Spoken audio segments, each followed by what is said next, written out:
Albert Einstein 1879 تا 1955।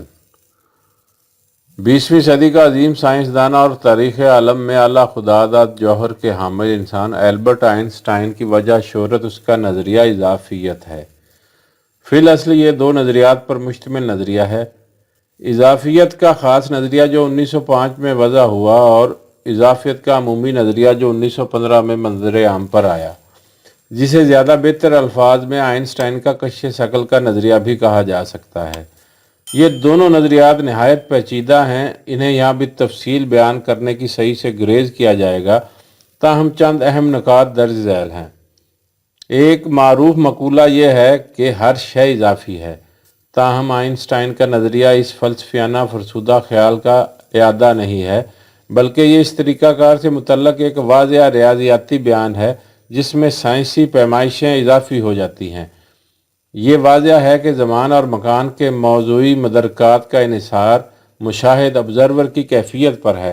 Einstein से पहले बेशतर लोगों का ख्याल था कि इन मौज़ूई तासरात के पस पुश्त हकीकी अब्सा डिस्टेंसेस और ज़माने मुतलिक एब्सोलूट टाइम मौजूद है, जिसे दुरुस्त तरीन आलात से मारूजी तौर पर नापा जा सकता है। आइंस्टाइन के नज़रिया ने ज़माने मुतलक के वजूद से इस्तदरात की सूरत में साइंसी फ़िक्र में इनकलाब बर्पा कर दिया। दरअसल मिसाल इस अमर पर रोशनी डालेगी कि इसके नज़रिया ने किस शिद्दत के साथ ज़मानो मकान से मुतल्लक हमारे नज़रियात में तरामीम की हैं। एक खलाई जहाज़ मसलन खलाई जहाज़ एक्स का तसव्वुर करें जो 1,00,000 किलोमीटर फ़ी सेकंड की रफ्तार से ज़मीन से बुलंद होता है। इस रफ्तार की पैमाइश खलाई जहाज़ और ज़मीन पर मौजूद मुबस्सरीन ने की है, इसी पर वो मुतफिक भी हैं। इसी दौरान एक दूसरा खलाई जहाज़ वाए अव्वल ज़िक्र जहाज़ ही की तरफ परवाज़ करता है, लेकिन इसकी रफ्तार कहीं सरी है। अगर ज़मीन पर मौजूद मुबस्सरीन वाई की रफ्तार की पैमाइश करें तो इन्हें मालूम होगा कि ये ज़मीन से 1,80,000 किलोमीटर फ़ी सेकंड की रफ्तार से दूर हो रहा है। खलाई जहाज़ के मुबस्सरीन भी इसी नतीजा पर पहुँचेंगे। दोनों खलाई जहाज़ एक ही समत में महव परवाज़ हैं। इससे ये अंदाज़ा होगा कि इनकी रफ्तारों में इम्तियाज़ 80,000 किलोमीटर फ़ी सेकंड है और ये कि सरी और रफ्तार खलाई जहाज़ इस शरह से सुस्त रौ जहाज़ से आगे है। आइंस्टाइन का नज़रिया ये पेशीन गोई करता है कि जब दोनों जहाज़ों से पैमाइश की जाएंगी तो जो दोनों जहाज़ों के मुबस्सरीन मुतफ़िक़ राय होंगे कि उनके माबैन फासला 1,00,000 किलोमीटर फ़ी सेकंड की शरह से बढ़ रहा है, ना कि 80,000 किलोमीटर फ़ी सेकंड की रफ्तार से। इस सूरत हाल के पेश नज़र ऐसा नतीजा मालूम होगा, कारी को तशवीश होगी कि यहाँ किसी लफ्ज़ी करिश्मा साजी का मुजाहरा किया जा रहा है या ये कि किसी ख़ास तर्ज की तफसीलात को सहवन हज़फ कर दिया गया है। हालांकि ऐसी कोई बात नहीं है। इस नतीजा का खलाई जहाज़ों की हैती तफसीलात या उन्हें आगे ठेलने वाली कुव्वतों से भी कोई तल्लक नहीं है। ना ही ये मुशाहिदे की खामी के सबब से है और ना पैमाइश करने वाले आलात ही में कोई नुक्स है। कोई शोबदाबाजी नहीं दिखाई गई। आइंस्टाइन के मुताबिक ये नतीजा, जिसे रफ्तारों की तरकीब बंदी के इस कुलिये के तहत फ़ौरन अखज़ किया जा सकता है, ज़मानो मकान की बुनियादी फितरत के तहत अखज़ हुआ है। ये सारा कज़िया इंतहाई नज़रियाती मालूम होता है और बिलाशुबा लोगों की एक तादाद नज़रिया इजाफियत को एक तरह की ख्वाबों की तख़य्युल आराई से ताबीर करके रद्द कर दें कि इसकी कोई अमली इफादियत नहीं है। बिलाशुबा किसी ने 1945 में से अब तक जब हिरोशिमा और नागासाकी पर एटम बम गिराए गए ऐसी कोई गलती नहीं की। आइंस्टाइन के नज़रिया इजाफियत के नताइज में से एक नतीजा ये है कि मादा और तवानाई एक ख़ास हवाले से मुमासिल हैं।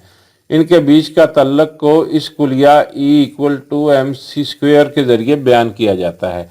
इसमें E तवानाई का नुमाइंदा है, m से मुराद बराबर फासला है और c रोशनी की रफ्तार की नुमाइंदगी करता है, जबकि c² जो 1,86,000 मील फ़ी सेकंड के बराबर है एक बड़ी मिकदार है।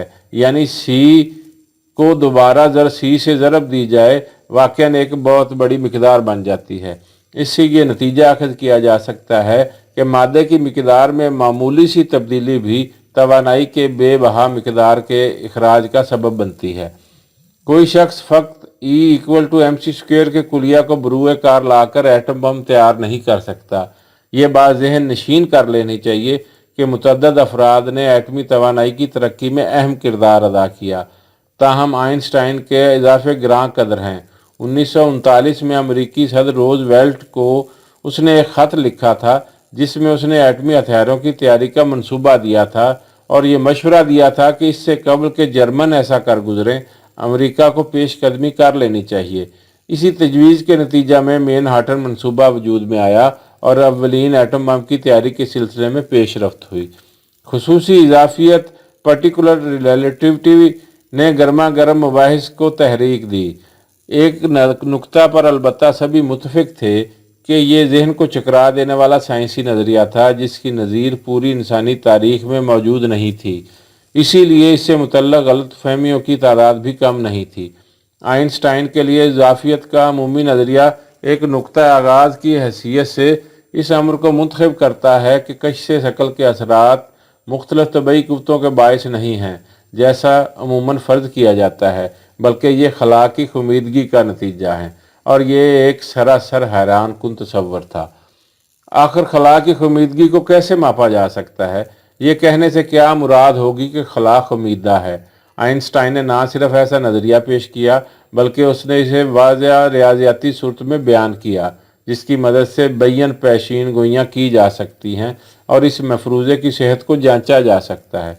मज़ीद मुशाहिदात ने, जिनमें से सबसे शानदार मुशाहिदात सूरज ग्रहण के वक्त किए गए, आइंस्टाइन के इस रियाज़ियाती मसावत को दुरुस्त साबित किया।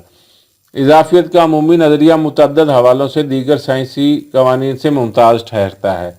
अव्वल आइंस्टाइन ने अपने नज़रिया मोहतात तजर्बात की बुनियाद पर वज़ा नहीं किया बल्कि तनासब और रियाज़ियात की ताकत से अखज़ किया है, यानी अकली बुनियादों पर, जैसा यूनानी फ़लसफ़ा और अज़मना वुस्ता के अहले इल्म का वतीरा था। ऐसा करते हुए उसने जदीद साइंस की बुनियादी तजर्बाती हैयत को रद्द किया। लेकिन जहाँ खूबसूरती और तनासब की खोज में यूनानियों ने कभी एक मेकानिकी नज़रिया वज़ा नहीं किया जो तजर्बा की सख्त परख से गहन ज़दा ना हो पाए, आइंस्टाइन का नज़रिया हर तरह की आजमाइश पर पूरा उतरा। आइंस्टाइन का नुक्ता नज़र का नतीजा ये है कि इजाफियत के अमूमी नज़रिया को तमाम साइंसी नज़रियात में से इंतहाई खूबसूरत, शानदार, ठोस और अक्लन काबिल इत्मीनान तस्वर किया जाता है। इजाफियत के अमूमी नज़रिया की फजीलत एक और हवाला से भी है।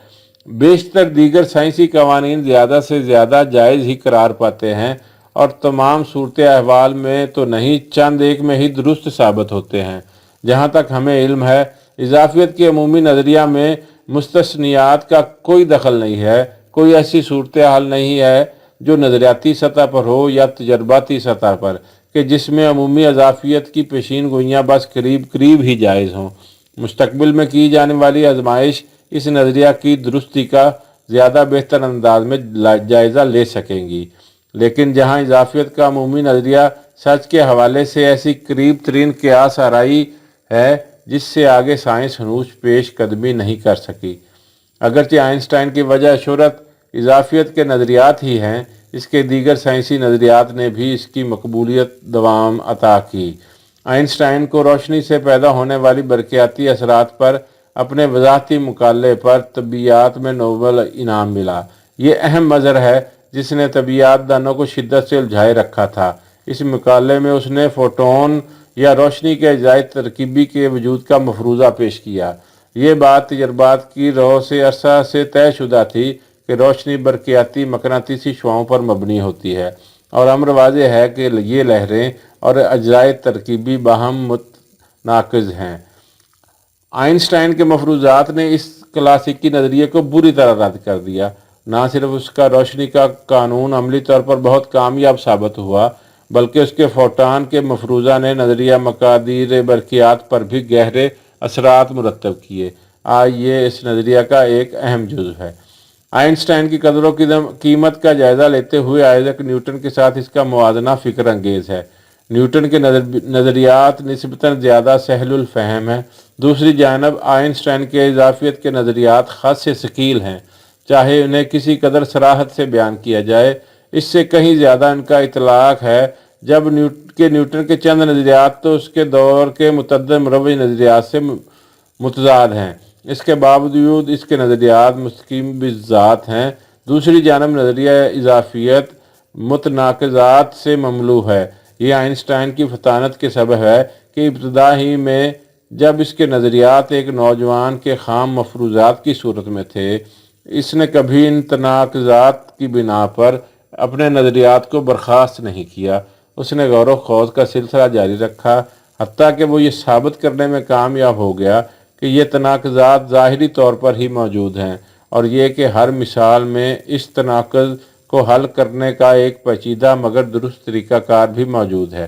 آج ہم آئنسٹائن کے نظریات کو نیوٹن کی نسبت کہیں زیادہ درست تسلیم کرتے ہیں، لیکن آخر اس فہرست میں آئنسٹائن کا شمار نیوٹن کے بعد کیوں ہوا؟ اس لیے کیونکہ یہ نیوٹن ہی کے نظریات تھے جس نے جدید سائنس اور ٹیکنالوجی کی بنیادیں استوار کی۔ جدید ٹیکنالوجی کا بیشتر حصہ آئنسٹائن کی بجائے نیوٹن ہی کے باعث آج ترقی کی اس نہج پر موجود ہے۔ ایک اور وجہ بھی ہے جس نے اس فہرست میں آئنسٹائن کا یہ درجہ متعین کیا ہے۔ بیشتر مثالوں میں متعدد لوگوں نے کسی ایسے اہم تصور میں ہی گراں قدر اضافے کیے جیسا کہ اشتراکیت پسندی یا برقیات اور مقناطیسیت کے نظریہ کی تاریخ کی مثالوں میں دیکھا جا سکتا ہے۔ اگرچہ نظریہ اضافیت کی ایجاد کے لیے تمام سہرا آئنسٹائن کے سر ہی نہیں بنتا، تاہم اس کا حصہ بہر طور سب سے زیادہ ہے۔ یہ کہنا بجا ہوگا کہ جیسا ہم نے دیگر اہم نظریات کی مثالوں میں فرض کیا ہے، اس نظریہ کے لیے بھی صرف ہم ایک ہی فطین انسان کو اصل ذمہ دار قرار دے سکتے ہیں۔ آئنسٹائن 1879 میں جرمنی میں علم شہر میں پیدا ہوا۔ سوئٹزرلینڈ میں اس نے میٹرک کیا۔ 1900 میں وہ اس ملک کا شہری بن گیا۔ زیورچ یونیورسٹی سے 1905 میں اس نے ڈاکٹریٹ کی ڈگری حاصل کی، تاہم فوری طور پر وہ جامعہ میں کوئی ملازمت حاصل نہ کر سکا۔ اسی برس اس نے خصوصی اضافیت، روشنی سے پیدا ہونے والے برقیاتی اثرات اور براؤنین حرکت کے نظریہ پر مقالات شائع کروائے۔ اگلے چند برسوں میں ان مقالات نے، خاص کر اضافیت پر مقالے نے، اسے دنیا کے انتہائی ذہین اور فطین سائنسدانوں کی صف میں لا کھڑا کیا۔ اس کے نظریات انتہائی متنازع تھے۔ ڈارون کے سوا کسی دوسرے سائنسدان کے نظریات پر اس قدر تنازعات پیدا نہیں ہوئے۔ اس کے باوجود 1913 میں اسے برلن یونیورسٹی میں پڑھانے کی نوکری مل گئی۔ بس تھوڑے ہی عرصے میں وہ کیرسولم انسٹی ٹیوٹ آف فزکس کا ڈائریکٹر اور پروشین اکیڈمی آف سائنس کا رکن بن گیا۔ ان عہدوں نے اسے اپنی پسند کے موضوعات پر تحقیق کرنے کے لیے فراغت دی۔ جرمن حکومت کو بعد ازاں آئنسٹائن کی اس قدر فراخ دلانہ پیشکش کرنے پر پچھتاوا نہیں ہوا، کیونکہ فقط اگلے 2 برسوں میں ہی وہ اضافیت کا عمومی نظریہ وضع کرنے میں کامیاب ہو گیا۔